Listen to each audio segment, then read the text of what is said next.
welcome to today's conference, the 19th conference of Phase B. Today we'll be teaching about these three aspects that are parts of our psychology and our inner world.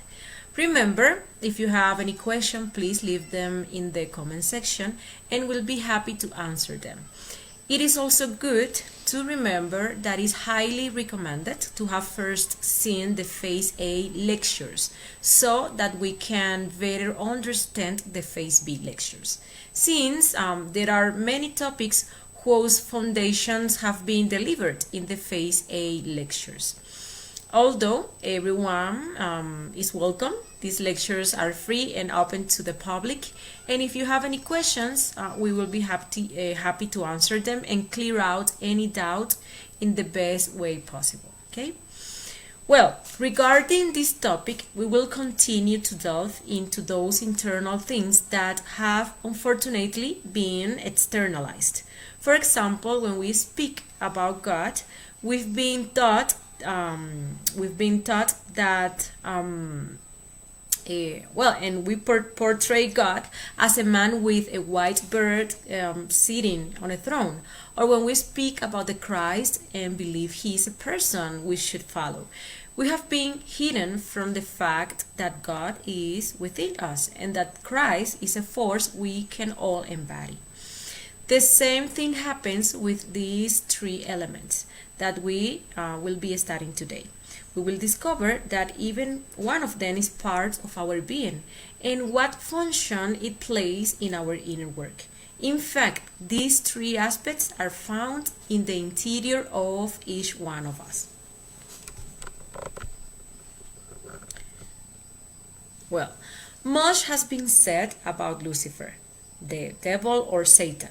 Quite a lot has been written on this subject, but few have really understood it and explained it accurately.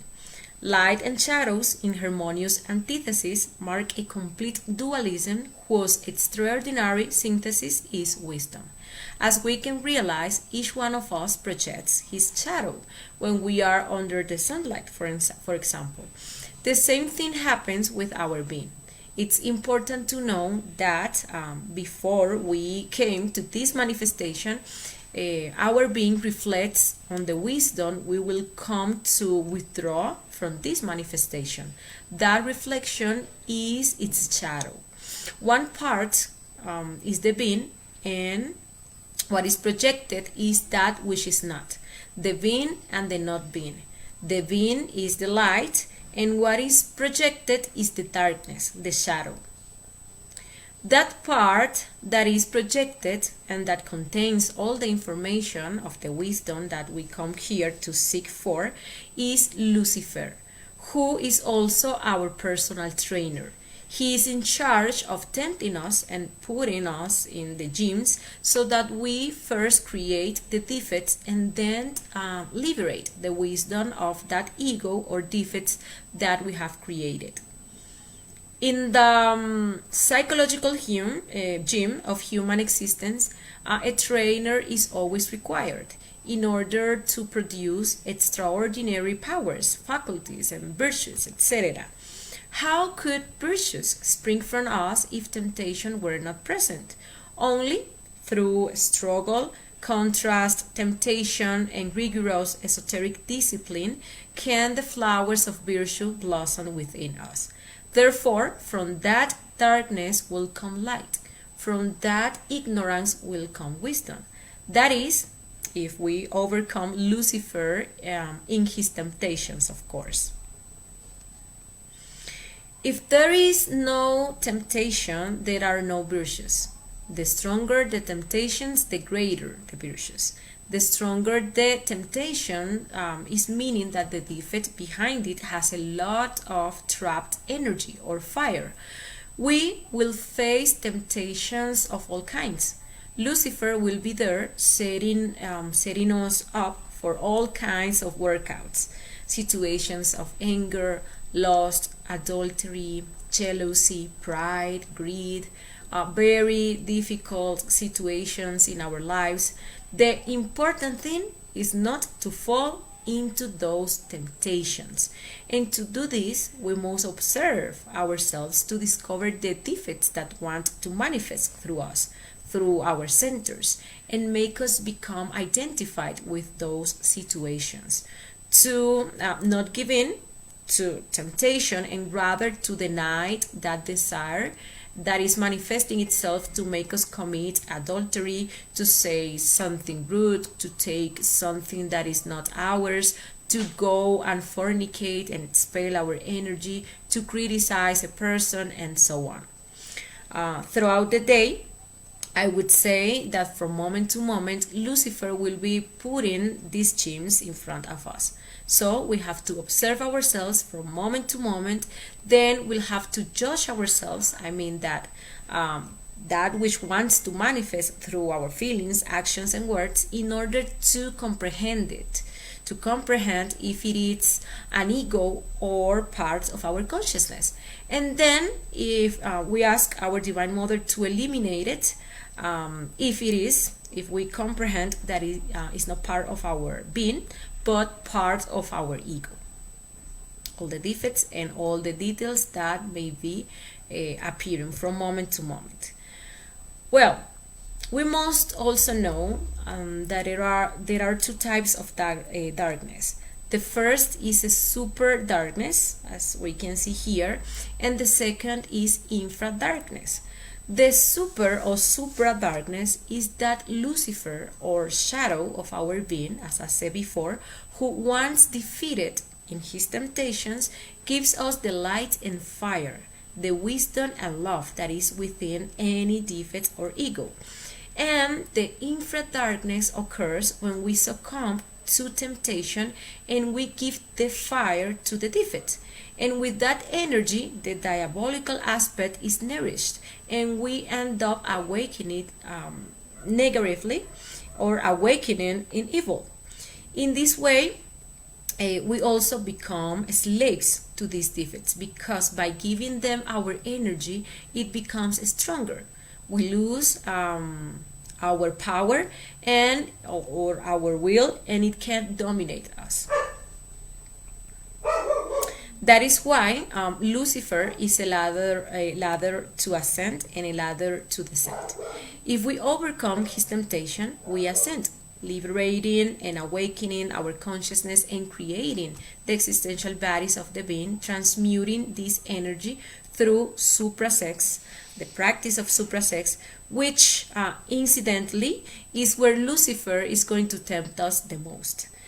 If we allow ourselves to be overcome by those temptations, then we will be given over the fire to our defects and turning ourselves into devils. The devil is the power. Is the power the ego takes over through the energy we give it when we fornicate or allow a defect to manifest. Even that defect can become an entity or a demon. Hence, we see that it is always represented by the color red, as we can see here in the image, which is the color of sexual energy. We can even see other symbolisms in how the devil is represented. For example, we see the horns, which symbolize the wisdom that defect acquires every time we feed it, the bird and the mustache, which symbolize the power in the verb that it develops, the goat or rooster's feet symbolize the animalistic aspect, the trident is the inverted aspect of the three main forces of our being, the Father, the Son, and the Holy Spirit, and the dragon's tail, we can see here, represents the Kundaboffer organ, where all that negative and or that black and negative energy condenses. By defeating Lucifer, that dragon, we will obtain the material, the necessary material to become angels or gods. But if we give into the temptations he presents us, we will become devils or demons. That's why we repeat that Lucifer is a ladder to ascend and a ladder to descend. With this, we can realize that contrary to what we have been led to believe about Satan, Lucifer, and the devil, it is the reflection of our own intimate being in ourselves and within our consciousness, here and now. The devil is not then that character that some dead sects have placed on a throne to frighten and subdue the weak. Lucifer, that part of our being, although it is the balance, the giver of light and fire, inevitably splits into the fatal aspects of egoic multiplicity, into those sinister psychic aggregates that make up our ego. It works by tempting us, and these internal impressions tend to become negatively polarized through egoic activity, and this is how Satans are formed, which are nothing more and nothing less than psychological defects that have trapped our essence. Let's put it more simply. These three aspects are part of the same thing, but at the same time they are different. Lucifer is the psychological trainer. Satan represents the psychological defects or egos. And the devil is the energy or fire that is given to the defect that gives it that dark power. There were times in the past when temples to the sun and the dragon were built everywhere, in all places on planet Earth. The dragon symbol was taken from those gigantic flying reptiles that existed in the times of Atlantis and Lemuria. It is interesting that such a symbol has been used to allegorize every shadow of the sun, every reflection of the king star, including the intimate Lucifer of every human being. In Egypt, the midday sun, the sacred absolute sun, was always symbolized by Osiris, while his shadow, his reflection, his Lucifer, is allegorized by Typhon. In the Greek mysteries, the spiritual sun, the creator, Demiurge, was always represented by Apollo, while his shadow, his Lucifer, his divine reflection, is allegorized by Python. In the Apocalypse of St. John, the shining sun Christ is always symbolized by Michael, the warrior deity, while his cosmic shadow is personified by the red dragon. It is very interesting to see how in these images we see warriors fighting and defeating the dragon. We can even see how in some stories the prince has to defeat the dragon to save the prince, who represents the consciousness. That consciousness that must be liberated and awakened from the ego. So defeating the dragon, killing the dragon is urgent when one wants to be swallowed by the serpent, when one wishes to become a serpent, as we explained in the lecture on the third mountain. This means emerging triumphant from all the temptations set by the dragon, eliminating the ego, disintegrating all the psychic aggregates that compose it, and reducing all memories of desire to cosmic dust, etc. Every truly self-realized person who has overcome this dragon or Lucifer, in all his temptations becomes a dragon of wisdom. By overcoming the dragon, we can crystallize within ourselves the three primary forces of the universe: Father, Son, and Holy Spirit. When this part of our being has finished with that function, and I'm talking about the Lucifer, that function of tempting us, because we have overcome all temptations, then this part will merge again with the Father. And well,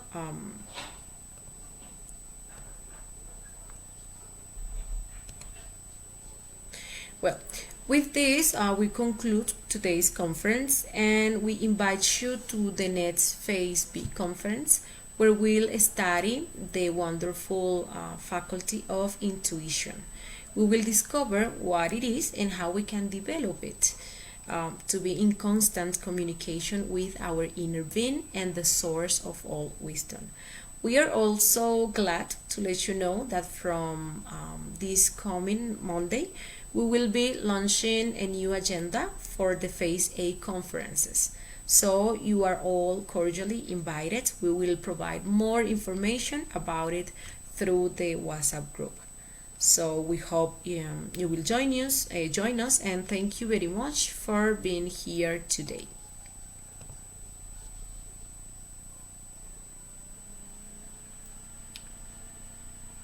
Here we are receiving greetings from Carla Bonilla. Hi Carla, how you doing? Hope you are very well. Well, as I cannot see any more comments, see you in the next conference. If you have any question, remember you can leave it down here in the comment section below, and we'll be answering there.